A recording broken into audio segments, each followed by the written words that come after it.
Gyro needed Lucy on his horse to save her, and he also used the light fissure coming from her to read the direction of Valentine's attacks. Riding with Lucy was necessary to defeat Valentine, but that also is what ended up leading to his own defeat, since Gyro's steel ball passing through the fissure disrupted his perfect spin. The scene also refers back to the idea discussed earlier by Gyro of the ball in the net, that you don't know what side it will end up on. And the ball passing through the fissure visually calls back to this as well. This idea refers to an impossible choice, not knowing which side of the net the ball will fall on, which is completely in the hands of God. In this case, the goddess was aligned with Valentine, and Gyro turned out to be unlucky.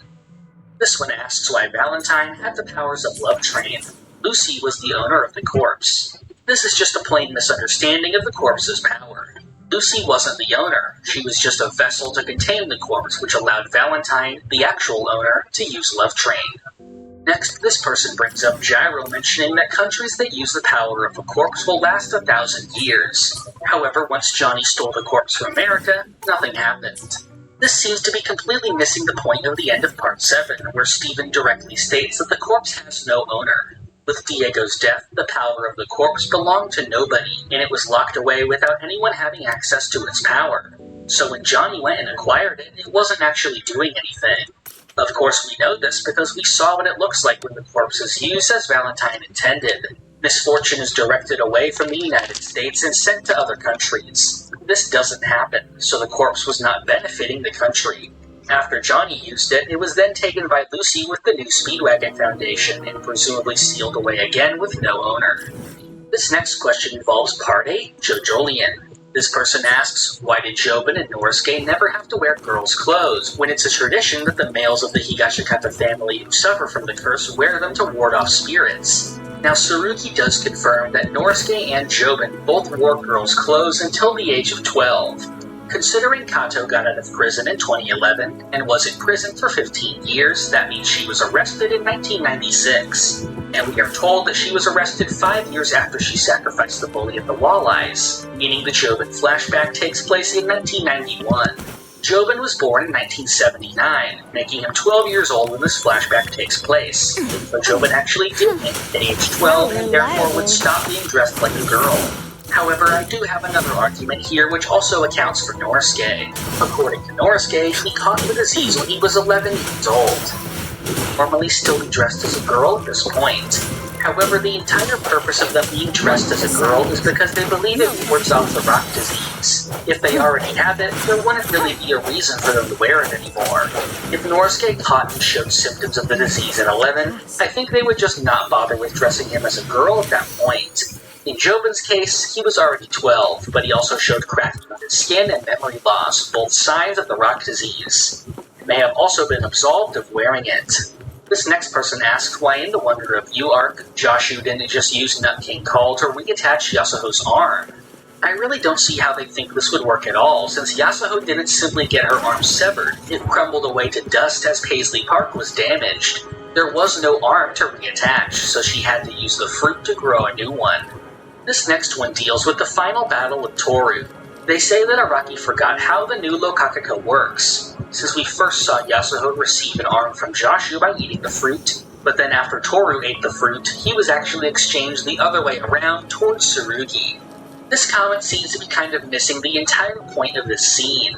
Tsurugi actually did exchange towards Toru at first, but they seem to be under the impression that Tsurugi didn't eat the fruit. However, this is not true at all. He was fed the sap of the tree by Kato, which was shown to have the same effect as the fruit.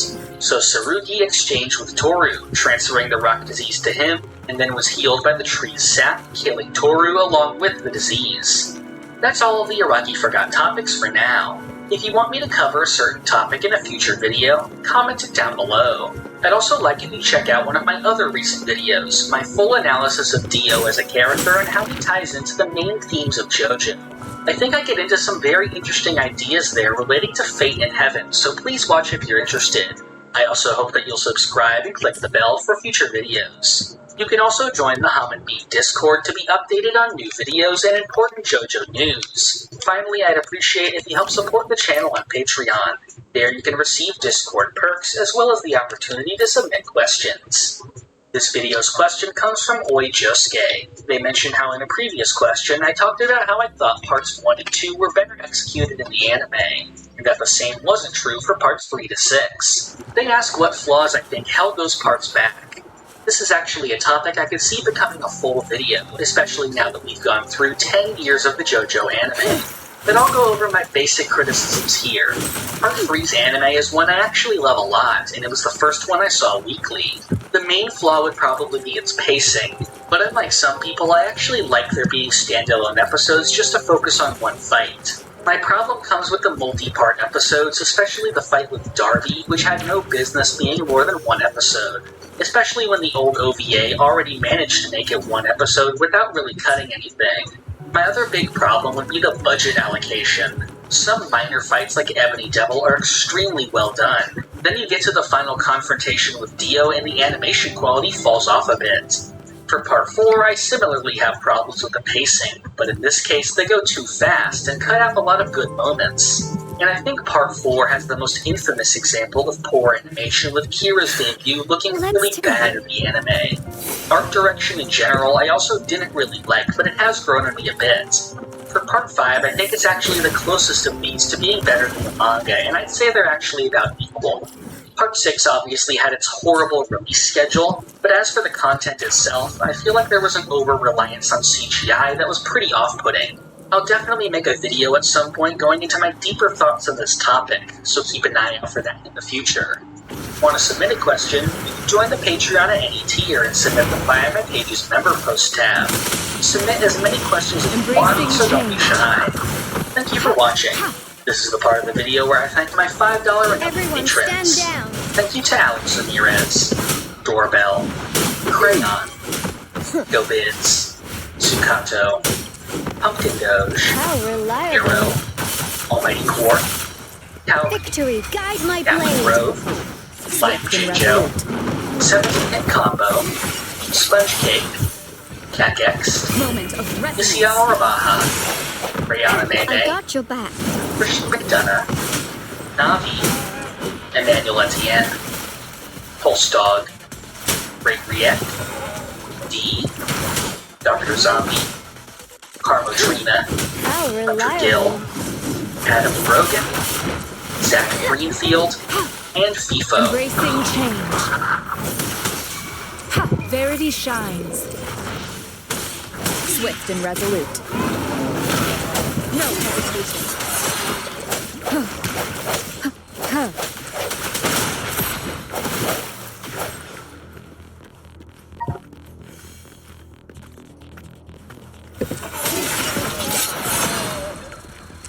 One with the sound.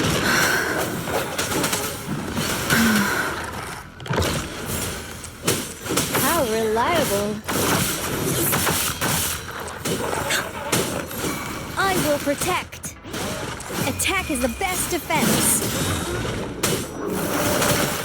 Embracing change. Transmitting frequency. Rejuvenating snow. Ha! One with the sound. I sense your weakness. The end has come.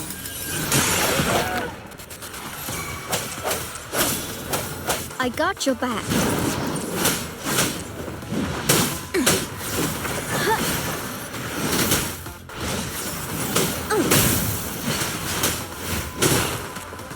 How reliable. Now it's my turn.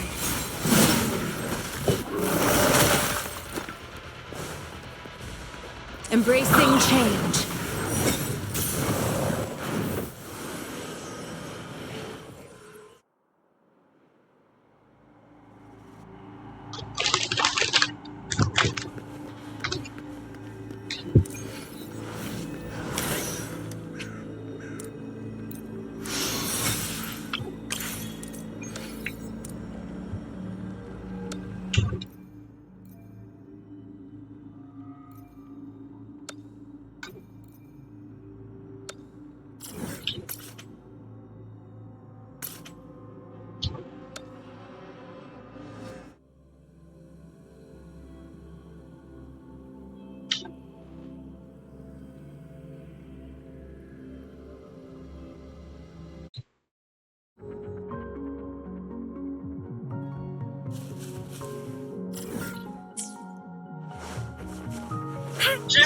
Hey, how about the beat?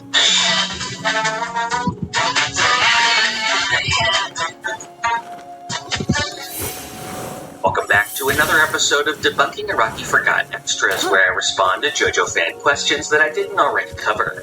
The last video turned out to be a huge one, coming in at 43 minutes. I'm going to dial it back a little bit this time, but I still think I managed to put together a good list of topics. So without wasting any more time, let's get to the first question. The first question deals with part 2. This person asks how Stroheim was able to return to tell the others about what happened to Joseph when he was stranded out in the middle of nowhere as just a torso. Now I could argue that Stroheim as a cyborg could have some kind of tracker implanted in him. However, there's a very clear explanation already, which is the fact that Joseph told Speedwagon over the radio which island he was flying to, so everyone would already know where to look to rescue him. The next one deals with Dio's imprisonment in the coffin for 100 years, spanning from the end of Part 1 to shortly before Part 3. This person asks why Dio didn't stop thinking like Cars, since as we know, Cars was eventually driven insane from isolation after being stranded in space. Something very important that we need to remember here is that it was never specified exactly how long Cars was in space before he stopped thinking.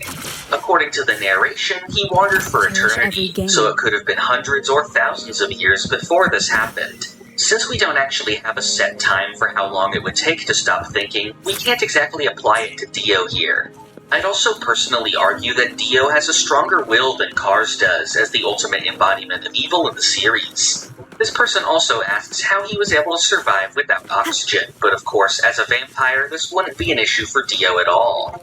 This next one is about the poker game between Jotaro and Darby in Part 3. There, Jotaro was able to bet the souls of Holly and Kakyoin despite them not being there. This person asks why Jotaro couldn't have bet Dio's soul in the game. This is a surprisingly common question you'll find people asking online, despite it being sort of ridiculous. Dio's soul isn't Jotaro's to bet. It was directly stated by Jotaro that because he was on a journey to save his mother, she wouldn't hesitate to let him have her soul. The same is true for all of his allies. Dio is obviously Jotaro's enemy and wouldn't be accepted as a bet.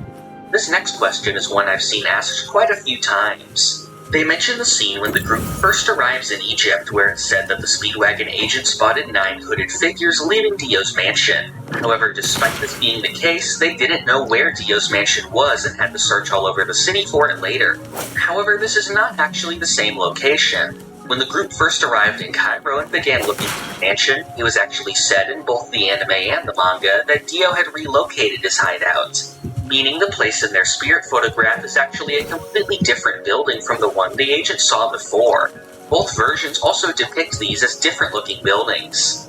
This next one mentions when Rohan used Heaven's Door to make Josuke fly backwards at high speed. They said that despite this being useful, it was never used again. However, this is incorrect. Rohan has used this ability more than once, and the time being mentioned by the comment isn't even the first time it happened. He originally used this on Koichi to save him from the Ghost Alley. After this point, you also need to remember that Rohan doesn't actually get into a lot of fights in Part 4, and his preferred method of defense with his ability is usually to prevent people from attacking him, like he did when he was first introduced. His next major appearance was his fight with Ken, when he was unable to use Heaven's Door at all due to 1/3 of his ability being stolen. Next was the dice game, which wasn't really a fight, so he wouldn't have used this power anyway. Then we have Highway Star, where he did use it on Josuke, and then Cheap Trick, where he couldn't actually use his ability on the stand due to it being part of it. Finally, in the Bite the Dust arc, Rohan was temporarily killed by killing Bean. Using that ability, he wouldn't have done anything to stop that anyway. In case you're wondering, the Dust Fukushibe Rohan stories also don't really feature situations where this power would have been needed. This next one is a common question I got after discussing the time loop near the end of Part 4. Back then, people asked how it was possible that Naruto's book had future events written inside of it when this was the first loop. Now Eric it's explained my that this was turn. actually the Everyone second loop, stand not the down. first. In the first unseen loop, Rohan discovered Kira's identity from Hayato and was killed by Fight the Dust. Then in the second loop, which is the first one we see, when Rohan read Hayato, he saw future events in the book that weren't there before, causing him to learn Kira's identity earlier than he normally would have, and he dies again. Then in the third loop, Rohan was left alone and died automatically. As for how Hayato didn't remember the first loop, I explained that he wrote it off as a dream. These comments don't seem to buy that explanation, since seeing events like the teapot breaking would have made him remember regardless. However, as I'm sure everyone watching this video has experienced, you can end up forgetting your dreams almost instantly after waking up. Even if you're trying to remember or if something happens again, you can still end up forgetting, since often your brain will actively prevent it from being stored. I'd argue that it makes sense that Hayato wouldn't remember the previous loops until at least his second time around. Something I neglected to mention in the video was that the manga itself directly alludes to there being 4 loops rather than 3. Kira says that Hayato must have lived through that morning 4 times before coming up with this plan.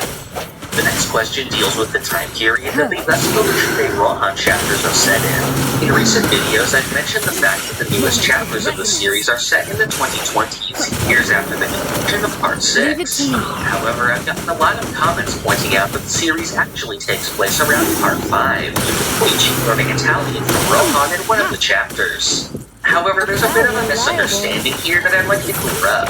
The scene being mentioned comes from the anime adaptation of As Professional, the first Rohan chapter. Here, Koichi mentions his upcoming trip to Italy in Part 5, placing this around the year 2000. However, this scene only exists in the anime and is not present in the manga. That isn't too important though, since the manga itself for As Professional still places it in that time period. Rohan says that his trip to Italy came during his hiatus, which began after he was defeated by Josuke in Part 4. However, this does not mean that the entire series takes place here. In the second and third chapters, Mitsukame Hill and Millionaire Village, which are said to take place pretty close to each other, Rohan's age is listed as 27, which would place the story around 2007. We do need to remember, though, that when it comes to ages and times, JoJo isn't exactly consistent, which I've made a video on before.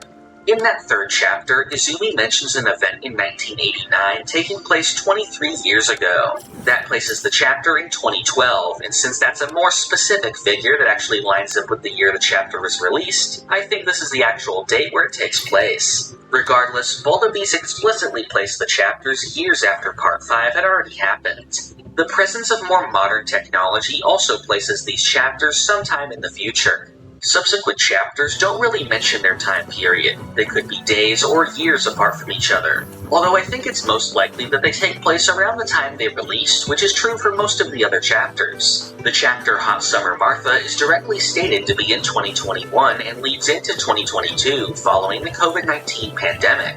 The next chapter, Drip Painting Style, is also set after this one, so the only one actually set before Part 5 is that original chapter, with the others happening at least a decade later.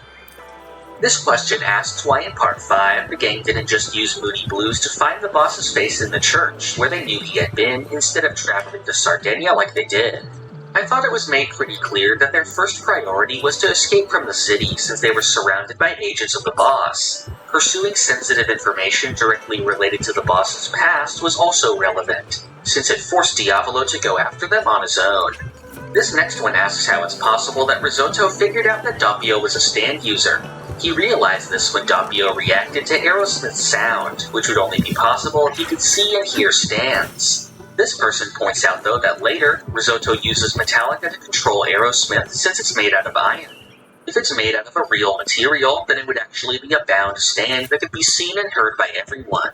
However, this is not what happened. The way that Metallica stuck onto and manipulated Aerosmith isn't because of the stand being made of iron, but because, as we can see, some of Risotto's blood and flesh made it onto the stand. With this, he used his own iron to manifest his stand and turn Aerosmith towards them. The next question deals with the JoJo light novel Purple Haze Feedback, which is focused on Fugo from Part 5. Near the end of the story, Fugo does an attack where he bites into one of his virus capsules. They ask how it's possible that he survived this when Fugo isn't immune to his own virus. This person just seems to know about this attack existing, probably from its appearance in the fighting game All-Star Battle, without actually reading the book since it's explained there very clearly.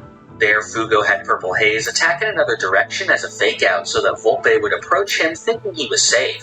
Fugo had placed the capsules in his mouth and then bit them to spray the virus into Volpe's face, killing him. This was done with the evolved version of his stand, Purple Haze Distortion. This has a more lethal virus, but the virus is actually able to attack other cells of the same virus. It was explained that Fugo was protected since the virus ate itself before attacking him. However, this didn't actually leave Fugo completely unscathed, since before the virus died out, it badly damaged his mouth and lungs, putting him in the hospital for weeks. It wasn't until sometime later that he was completely healed by Giorno. The next question comes from part 6. They ask how Dio knew that those specific 14 phrases were the ones that had to be used in his heaven plan. This is similar to one I already answered in a previous video on why the coordinates were necessary for the plan. However, in this case, it's actually kind of the opposite answer. The actual phrases themselves don't really matter here. Their purpose is to serve as a kind of password, so that the green baby will definitely know to trust the person who says them.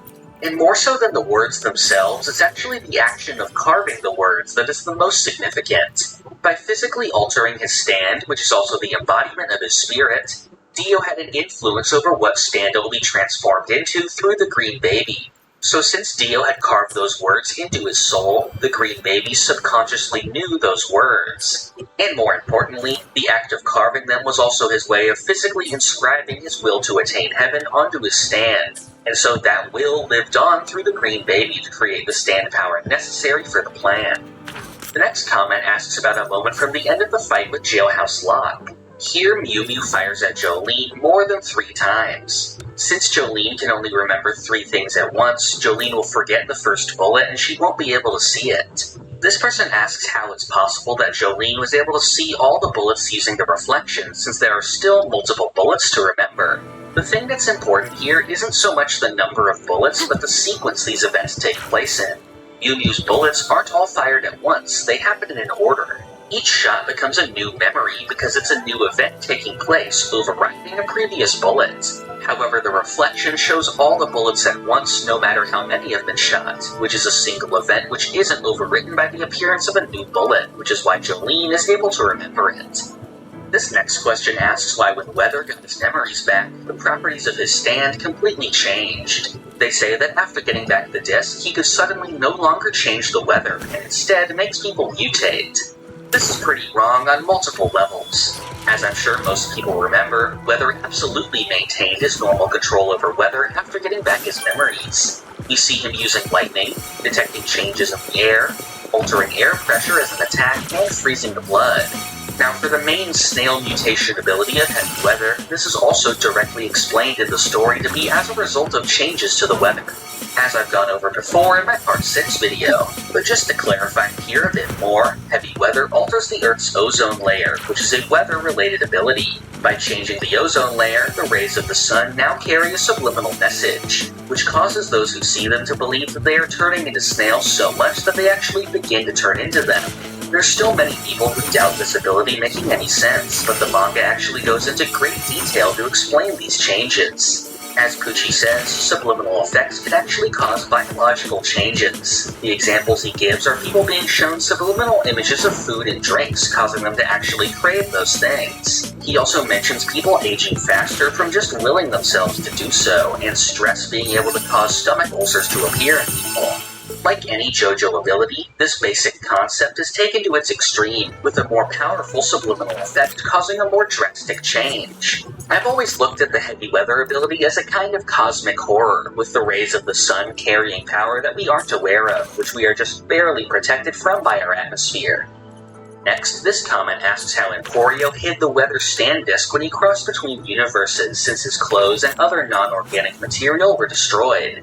In case anyone missed it in the last video, I went over how the disc itself actually would make the crossing, since they were shown to be indestructible. As for where Emporio hid it, this is actually very simple. As we saw before, that Emporio can store shrunken down ghost objects inside of his belly button, and also inside of a shrunken down ghost bag.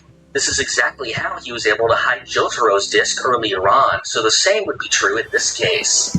This one asks why Emporio didn't just hide in his ghost room, since nobody can enter without his permission, meaning Pucci wouldn't be able to reach him.